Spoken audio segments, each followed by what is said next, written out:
जय मसीह की शालोम। प्रभु यीशु मसीह के नाम से आप सब लोगों को धन्यवाद। उत्पत्ति 37:24 में हम देखते हैं याकूब यूसुफ को बुलाता है अपना बेटे को, और यूसुफ को बुलाकर कहता है, जा, ये मेरी आज्ञा है, जा अपने भाइयों का कुशल मंगल पूछ कर आना, देख कर आना, वो लोग अच्छे तो हैं, उनकी जानकारी लो, वो कैसे हैं, कुशल तो हैं, अच्छे तो हैं। ये सब बोलकर याकूब जो है यूसुफ को उसके बेटे यानी यूसुफ के भाई लोगों को देखने के लिए कुशल की बातें पूछने के लिए भेजते हैं। यूसुफ नादान मासूम, उसे कुछ पता नहीं था, अपने भाइयों का कुटिलता उसको पता नहीं था, अपने भाइयों का नफरत उसको पता नहीं था, अपने भाइयों का जलन उनको पता नहीं था, अपने भाइयों का बदलापन उसको पता नहीं था। बस वो निकल पड़ा अपने भाइयों के पास कुशल मंगल पूछने के लिए। कहिए, आप अच्छे तो हैं, आप कुशल तो हैं, आप ठीक तो हैं, पापा ने मुझे भेजा है आपकी अच्छाई, आपकी तबीयत, आपका सेहत के बारे में पूछने के लिए। वापस जाकर ये समाचार मैं पापा को यानी याकूब जो यूसुफ का पिताजी है, मैं उनको देने के लिए यूसुफ निकला। मगर हम सब जानते हैं यूसुफ के भाई लोग दूर से यूसुफ को देखते हैं, रंग बिरंगे कपड़ा पहना हुआ यूसुफ, मासूम अच्छा सा लड़का। नज़दीक जब आया, करीब आया, बिना पूछे उसके कपड़े फाड़े, यूसुफ को पकड़ा और पिट यानी उस गड्ढे में डाला जहाँ पे पानी नहीं था, जहाँ पे सूखा था। जी हाँ, वचन कहता है वो गड्ढा पानी नहीं था, सूखा हुआ था, उसमें उसको डाल दिया।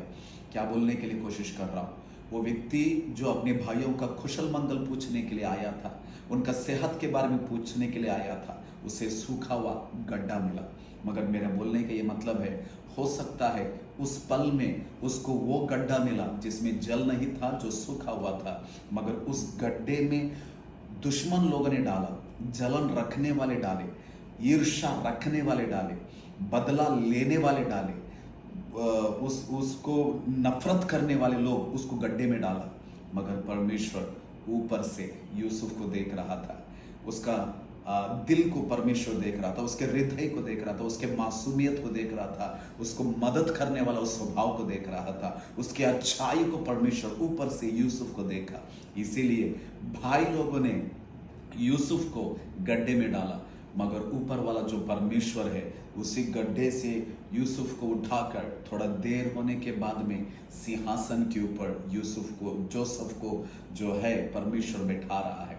मैं क्या बोलने के लिए कोशिश कर रहा हूँ मेरे प्यारों, हो सकता है कि आज आप औरों को मदद करते हैं, मासूम हैं, आप औरों का स्वभाव पता नहीं है, उनका ईर्ष्या, उनका जलन, उनका बदलापन, उनका स्वार्थपन कुछ पता नहीं है। बस आप जाते हैं उनको मदद करते हैं, आप जाते हैं उनका तबीयत पूछते हैं, आप जाते हैं आपका सामर्थ्य के अनुसार आप उनको हेल्प करते हैं। मगर कई बार उस मदद के बदले में आपको, उपकार के बदले में आपको थैंक यू नहीं मिलता, उस उपकार के बदले में आपको तारीफ नहीं मिलता, उसके उपकार के बदले में आपको थैंक यू नहीं मिलता, उसके उपकार के बदले में आपको ना नफरत मिलती है, सूखा हुआ गड्ढा मिलता है।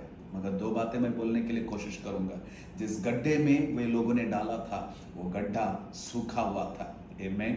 लोग हो सकता है कि आपको गड्ढे में डाल रहे हैं, मगर परमेश्वर का धन्यवाद, आप पानी से भरा हुआ गड्ढे में नहीं गिर रहे हैं, आप सूखा हुआ गड्ढे में गिर रहे हैं। इसका मतलब है उस गड्ढे से आप बाहर आ जाओगे। अगर पानी होता तो मर जाता, पानी नहीं है। प्रभु को धन्यवाद। हो सकता है कि लोग आपके उपकारों को लेकर, आपके मददों को लेकर, आपके आशीषों को लेकर आपको गड्ढे में डाला है, मगर परमेश्वर उसी सूखा हुआ गड्ढे को सिंहासन में बदलने के लिए जा रहे हैं। आज ने तो कल ने तो परसों आपका सूखा हुआ गड्ढा सिंहासन में बदलेगा।